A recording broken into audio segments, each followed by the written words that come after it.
Yeah. So as I told before, we're going to have our midterm exam next week, the same on Saturday at 10 o'clock in the morning. As you know, like the main rules are the next. For first of all, you should have like minimum two gadgets. I mean, the main gadgets, computer, laptop, whatever, where you're going to write your midterm exam, and the second gadget that will have the camera on. Me and assistant will see you both, like you on the computer, so there's no like plagiarism, cheating, whatever. Second rule, of course, is like no plagiarism, no cheating. Everything's gonna be like pretty simple. I mean, I can assume you that the exam is not difficult at all. There are like some tricky questions, but I mean, if you look through all of the presentations, which are not that long, so you definitely will pass it really well. So that's why I will like definitely ask you, and yeah, you should look through the presentations carefully and try to make like some brief notes. I mean, of what you consider to be like important from there, and probably it's going to be exactly the information that will be in the exam. The exam will consist of like different parts. It will be like multiple choice questions. We'll also have true false questions and some kind of open and essay questions. So, of course, with multiple choice and true false question, pretty simple. But when it comes to open questions, so here you will be supposed to write one, two, three, maybe four words in different gaps. So probably it will be connected to some kind of definitions. As you remember from like the previous consultation, we talked a little bit about acquisition, merger, different types of partnerships. So please try to look through the definitions, advantages and disadvantages of different partnerships as well. So you're ready to pass the exam. If we talk about essay questions, so here obviously a little bit more complicated in terms of um, the essay has to be written only by you. I mean, like no ChatGPT, nothing else. So just you. Even like shorter, like with some grammar, whatever mistakes, essay will be like much better graded. I mean, at least it will be graded than the one that's gonna be taken from the internet. So that kind of answer will be graded as zero. So that's why I will definitely tell you just no cheating. Essays can be about like any topics from our consultations. So it can be again like about example of like merger, example of acquisition, different types of partnerships, maybe something connected to general ideas of business English. So I cannot tell you now, but at least like one of seven topics which we've already talked about. We'll be there. Actually, we've talked about like five. So today we'll talk about lecture five and lecture six. So I think that we can start with one of them now. Um, Let me just open the information. While I'm opening, maybe any questions about upcoming midterm? Okay, no questions. So today we'll talk a little bit about globalization, and probably you've heard of globalization a lot. These days, everybody's interested in discussing whether globalization is a good stuff, bad stuff, why, what are the reasons, etc. And in reality, we see that the world cannot actually exist without globalization in that particular scale as we have it now, with all this like technological progress, with all these big changes in our like even everyday lifestyle, what we have as a like 21st century human being. We understand that we are fully dependent on like each other. So people do not really live autonomous lives as for example they could live back in like 15th, 16th century. So where actually their own land could feed their family, they could, I mean, like make their own clothes, etc. So like these days each and every family is concentrated on like making money, and by that money, so we buy from hundreds of different other people what they produce from hundreds of different companies, like starting from food to water supply to electricity supply, etc. So globalization is actually like the main idea of that the spread of products, technologies, and jobs across nations. So if we look deep in the question, so we may understand that globalization has both and advantages and disadvantages. Because on the one hand, we can say that, yeah, like by living, I don't know, like thousands of kilometers away from like production of some kind of cars, so you can still like use them, have them, and it doesn't create like any problems. So we can use almost any types of services which were created like far away from Ukraine, for example, and again for some amount of money you can use them and feel like no difficulty with that. So globalization having questions, like as a positive effect or negative effect, like so much that in reality, that's the question that we have to discuss with you as well.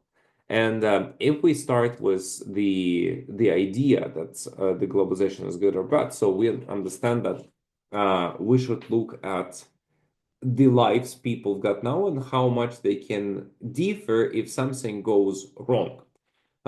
What can go wrong? Like political situation of in the world globally was like one of the countries that's like a big producer of something, some chips in Taiwan or whatever. And we understand that if your country, your state, your factory, whatever, um, is not independent, and we don't really have fully independent businesses, fully independent countries in terms of dependency on some minerals, some crude oils, some fossil fuels, coal, the same chips, production of different fabric, etc. So usually we, as a country, as a state, as an enterprise, usually we pick only like one or a couple of like really real strengths and make like a full focus on it. So definitely we have some countries which try to diversify the production and service providing things to as much as possible. I mean, for example, China, yeah, they do produce a lot of things, but still we cannot call them as fully independent from like other countries like United States with different like schemas and ideas, whatever. So because globalization is not only about the production of goods, it's also like generating ideas. It's about like some implementation of different theories into life that like even like ideas that go all around the world, so they can also be put in a part of globalization. So as you understand from the word like yeah, globalization, that everything goes like global. And of course, proponents of globalization believe it allows developing countries to catch up to industrialized nations through increased manufacturing, diversification, economic expansions, and improvement in standards of living. So definitely here we understand, yeah, like if even if the country is like really poor and the GDP is really low, but still we can use pretty the same like cars. I mean, if we can afford, like every single individual can afford to buy one, we can use pretty the same, I don't know, ceramic things, whatever, just anything. So just because globalization allows us to receive, to get the parcels from like far away from, I don't know, like other countries and still use different things. So also outsourcing by companies brings jobs and technology to developing countries, so which help them to grow their economies and trade initiatives, increase cross-border trading by removing supply side and trade-related constraints.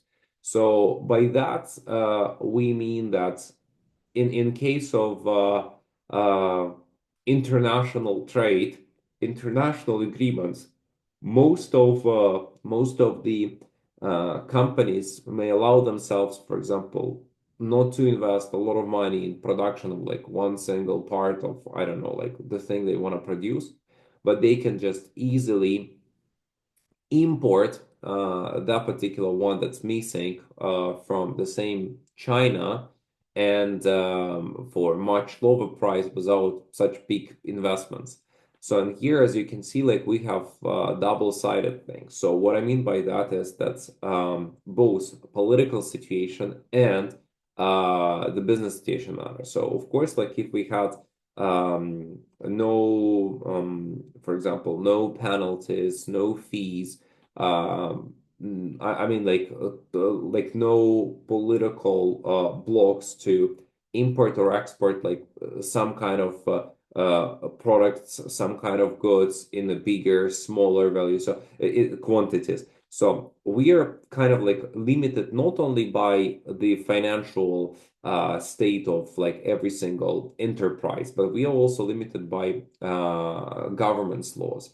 So that's why there are like different quotas for different things around the world. So like for different, even if you traveled, of course it's like a rather simple example, but still. So if you traveled abroad and try to carry, for example, cigarette packs, so you could also see that there are like some limits. There can be like limits on almost everything. So every single country decides there's some kind of like international accepted rules, but in many cases, countries may limit completely different things. Of course, if you talk about the business, about globalization, how we touched exactly the business. So here, of course, we can say that gave the possibility to be rather equal. Because if you look globally in the world, so we doesn't matter like if the country has the GDP of like $100 billion or $20 trillion, still you everywhere, like in all of these countries, even like on two ends of the stick, you're gonna see pretty the same cars. I mean, even in super poor country, you may see the same like BMWs, Mercedes, etc. And at the same time, you can see these cars like in super rich countries, like 20, 30 billion, $1 trillion GDP. The same with the access to the internet. So it's really difficult to find countries these days which have like no access to the internet or different medical medical devices and so on and so forth. So we understand that globalization gave a chance to use something, even what cannot be produced by one country, but having a chance to use it, I mean, like all around the world. So of course, from that perspective, you may assume that yeah, like globalization has like just positive effects. So thanks for globalization, because if not it, so every single country, except like very few which are like really rich, would be able to, I mean, even like not rich in terms of money, because money in that case doesn't really make a big difference. So it's more about how many different things you're good at. I mean, if your company is just like a resource company, so except resources, there is nothing. So probably the company would not have, I don't know, like that high level of machineries, the high level of, no, I don't know, food production, whatever. So the same as if the country has like no natural resources but has like advanced, I mean, advanced schemes how to produce something again, like without natural resources, so they would not have like the ability to produce anything. So of course, if the country is big, for example, like China or Canada or United States of America, so there is like much more field to play. So we've got completely different level of I mean even inside the country, so places where, for example, they can mine coal, mine gold. Again, like the country is rather rich, so meaning that the country can provide people with high level of education, meaning that people can be not just like things producers, but people can become service providers, so teachers, doctors, like some kind of engineers who create the schemes, who draw the architecture, I don't know, like plans and so on and so forth. So as you understand, it is rather like social, political, and economic than just economic part of the society. And I think that you have actually, or you should have thought about the ideas that even if we take like really poor countries, somewhere like in Africa, with very low GDP per capita, people have like no normal house, etc.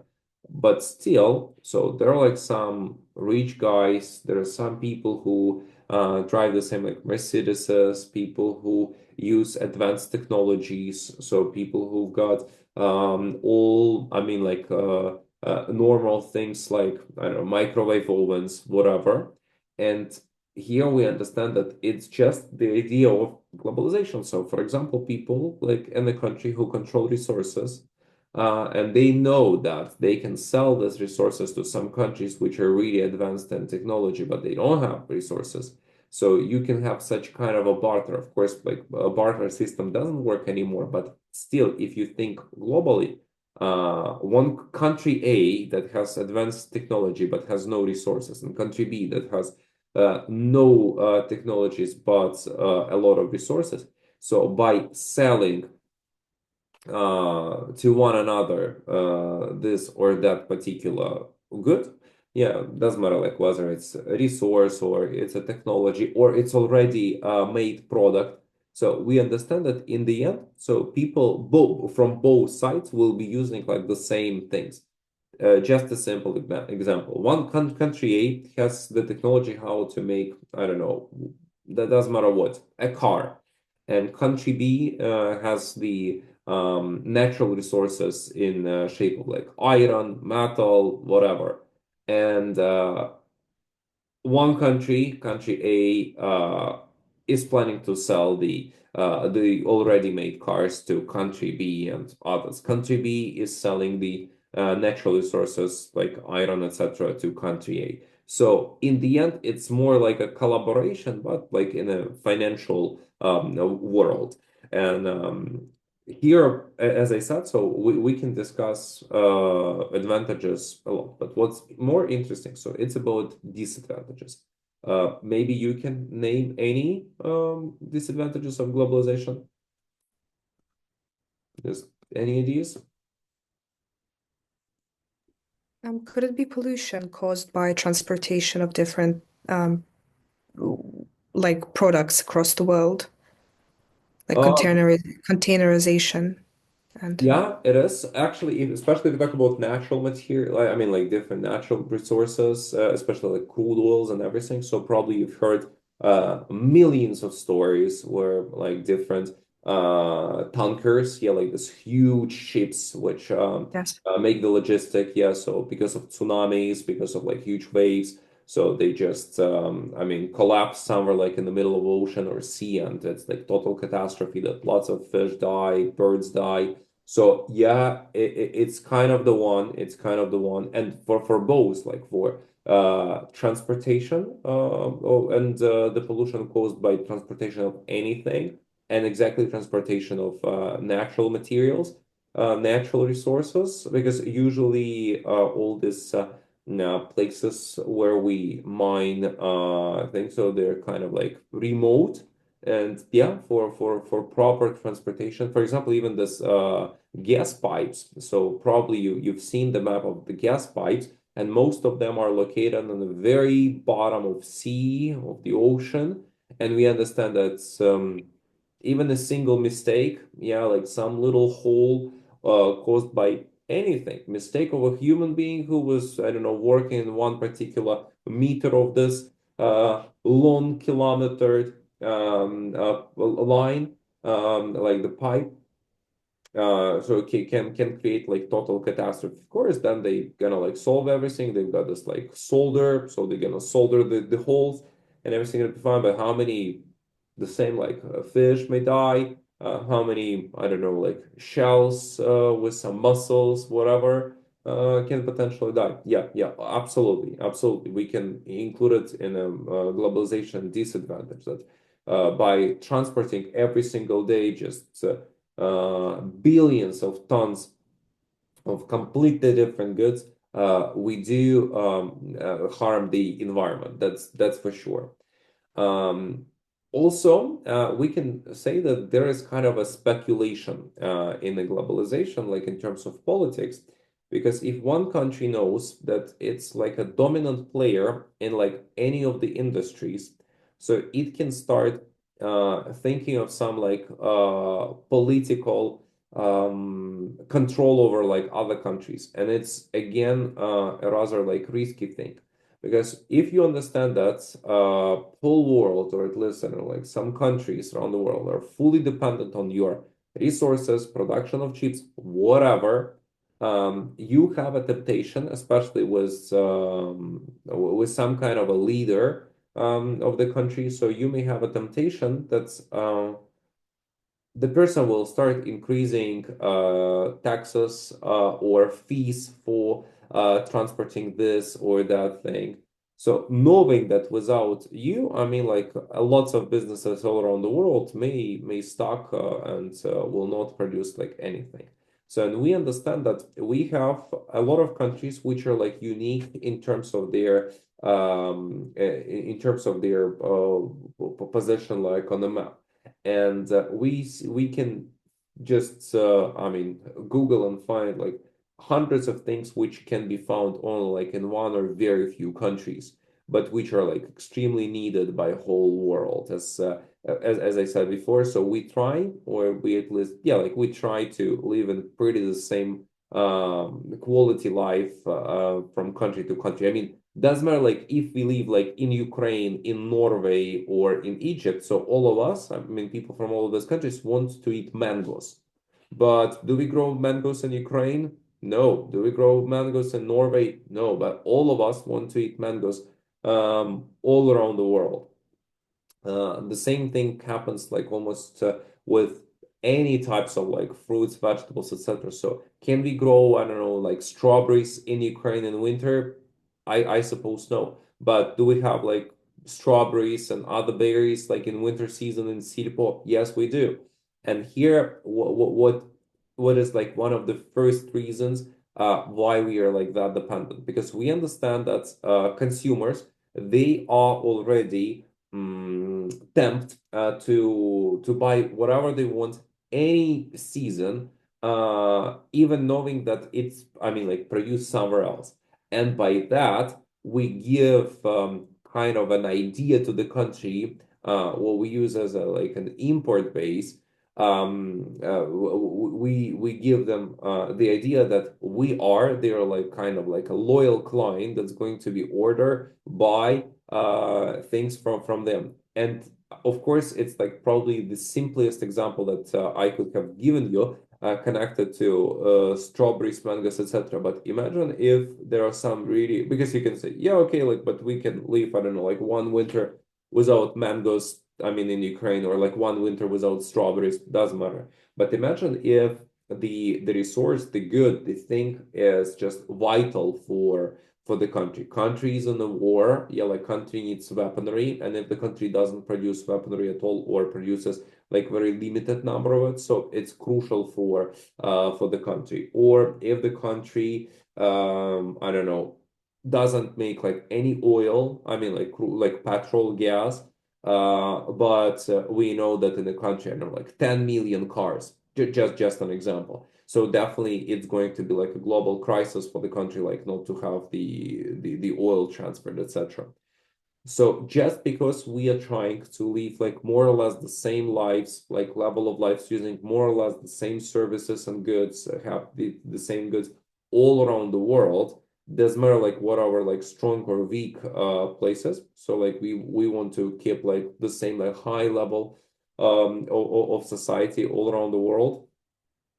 So by that, we may potentially face different political issues from the countries which feel that they are like more powerful in terms of production things. So that's like one of the main disadvantages. So also, globalization has become so-called like a polarizing issue in the US, for example, with the disappearance of entire industries to new locations abroad. So it's seen as a major factor in the economic squeezes on the middle class. So, what you know that a lot of countries, because of again like increased price for the labor force, may decide to make their manufactories somewhere outside the country. I mean, the owners are, for example, Americans, but 95 or 99% of the employees are, for example, Chinese. And the factory is built in China, and the taxes like some of the taxes, probably not all, but maybe most of the taxes are paid again in China. And it is like also local disadvantage for American citizens. If, for example, I don't know, Dodge or whatever the company is from United States decides to move, uh, biggest of like reasons can be different. Yeah, like minimizing production cost, I don't know, lack of experienced workers in automobile industry and production and manufacturing industry of the cars, limited resources. Doesn't matter like what the reason is, but decide to build the same factory somewhere, for example, in China or any other country where it's like more beneficial for them, but at the same time shut down the factory in their own country. So we understand that locals, so the citizens of the United States, may start suffering because they're gonna lose the jobs. So probably the price for the car will become higher due to the reason that the delivery cost has to like excise whatever has to be increased, etc. Of course, they are kind of like balancing in terms of minimizing cost of production, but we should not forget. So all the producers, manufacturers, so they think first of all about their own income. So if they know that it's possible, for example, to produce the car for like $20,000 and sell it for $30,000 in the US, for example, $20,000 production, $30,000 to sell. But if they see that in China, with all transportation costs included, with all possible excises, taxes included, so they're gonna make the same car for $10,000 or for $5,000. So do you really think that they're gonna sell this car like back then in United States for, I don't know, 15,000? No, they're going to sell it for the same $30,000. So because usually it's not the controlled markets by government. So and I mean people it's like supply and demand curl. Yeah. So if there is a demand on something and people are ready to pay, I don't know, like $30,000 per car. So what's the reason? What's the purpose of a producer of the company that makes the cars to sell those cars for the same like 15 or $20,000? It's just it's not volunteering and anyway. So it's just the idea of like if people are ready to pay more, so they will pay more, even if the production cost is less. Look at the situation like what we've got like these days. So we've got so advanced technology. So with that particular level of developments, I mean like extremely high level, everything has to be like extremely cheap. Yeah, logically. So if, for example, 100 years ago, you needed to spend like a lot of like money, resources, people, human factor, whatever, to grow something. For example, these days, like pesticides, everything do its work really well. I mean, to grow the chicken or to grow like any types of meat, it took like much longer before, but now it takes very little. So logically, everything has to appear to be like just like much cheaper than it is actually. So just because they do not want to make the prices lower, so they want to increase their margin. So they want to make their return on investment like not 5 years, but 1 year. And that's why it can be also be part of the disadvantages of globalization. Maybe any questions concerning globalization? Okay, no questions. So I want to also to talk with you about one more topic. So just give me a second. Yeah. So it's going to be like the last one for today and before the midterm called culture. So you understand that the culture is kind of a diversified term, so that can be used for completely different things. So we can call like, for example, Kateta Pakivski as part of the culture. We can call some music as culture. But also we understand that culture is not only about the country's national or any other like differences between like one or another nation. So culture is rather a global term that can be used in terms of ideas and values, conventions and social practices in a particular field, for example, in a company. We understand that we have such a thing that what's called corporate culture. So, like set of values which are implemented among a limited number of people within one particular enterprise. You understand it can be like some kind of level of respect to each other. It can be some kind of so a company or enterprise can play the role of like a mini state, yeah, where you've got your own internal rules, you've got your own internal laws, you've got your own internal punishments, you've got your own internal whatever, and that's what the culture, like the corporate culture, is. So you understand that there are like some expectations from you, from the side of your team leader or whoever and your colleagues, and the same they expect something from you. So like to make the life for every single employee easier, so there is some kind of a cultural set of values and conventions created in terms of meeting each other's expectations and not to expect more than the person can give, and not to expect less than the person can provide.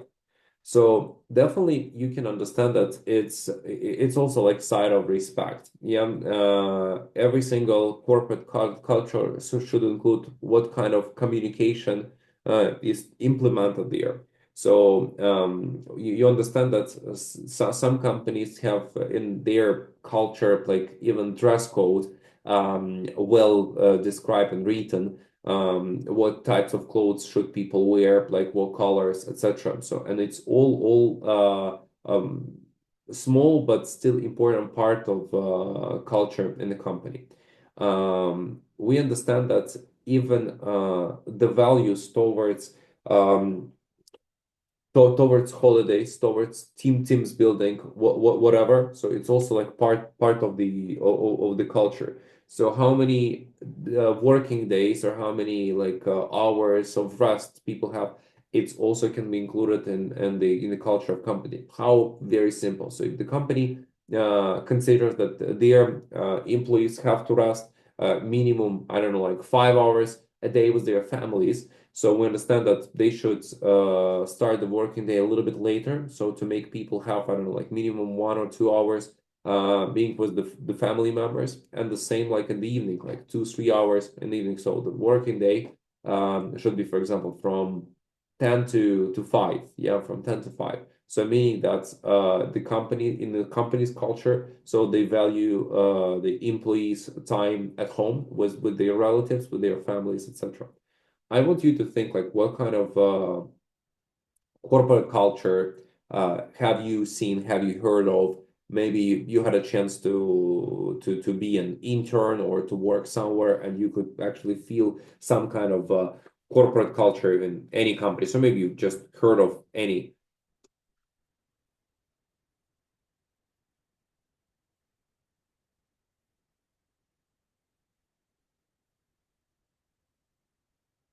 Okay, nothing. So, but actually, if you look deep in the question, you will understand that there are like so many different things which are valued in one company, but is not valued in another company at all. You understand that we have so many companies where, for example, they have, let's say, free dinners, free lunches. Yeah, so it's also like part of the culture, so that they value people's, for example, health, time, etc. So they don't need to go and buy some like fast food. So they don't need to run, like to closest cafe. So spend money on it. They can just go to the company's canteen, restaurant, whatever, and have the food. In many cases, just completely free. Or what else can be included here? The same thing with the uniform. So we understand that the company has some kind of it's like branding name, branding, I mean colors, branding clothes, etc. And we understand that they want people to have like certain connection between each other, and the way we look, it's actually good marker to understand that people are like from one the same team, so like from the same enterprise, having like the same colored clothes, or to have I don't know, the rule of like no like for men, no long hair, like no beard, no mustache. It's also kind of possible, like to have a feeling that all of these people are united. Um, Uniforms, costumes, suits, whatever. So everything, what you can think of, what may unite people by under like one idea, so can be included in part of the company's culture. Of course, it's much more than that. So certain level of respect, appreciation towards employees from the side of employer, from the side of employer to the employees, and so on and so forth. So in corporate culture, you can include almost anything what you consider to be important, essential for your enterprise, for your business. But at the same time, so you shouldn't forget about the laws and regulations of the state where you operate, because they cannot be just totally different. I mean, if in law it's written that like the maximum number of hours the person should work is 12, for example, in that particular country. So in your corporate culture, you cannot make people work, I don't know, 15 or 16 hours.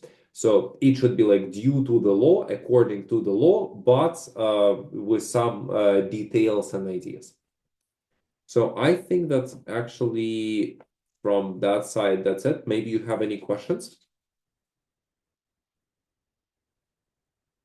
So if there are no questions, probably you can be free. Maybe any questions concerning your midterm?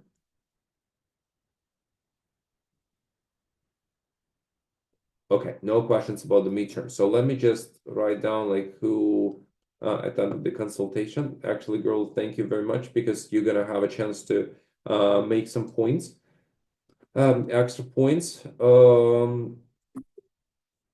As I told you, like up to 10, 15% from the whole course. It's for attendance, and a lot of your group mates, unfortunately, have already like missed the chance to earn points. So that's why, I mean, good for you, but it's not that good for them. So let's hope that they're gonna attend our consultations after the midterm. And if you have any like chat, whatever, just let them know. I don't know, maybe they don't really read my messages, or maybe they just think that it will be enough to pass.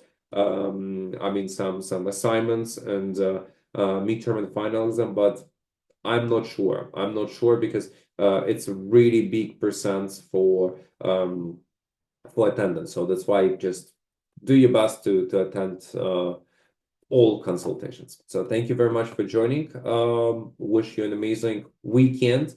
Have a good preparation for your midterm. Try to read all the presentations, make some notes, try to memorize different meanings and definitions, and hope to see you soon. Take care.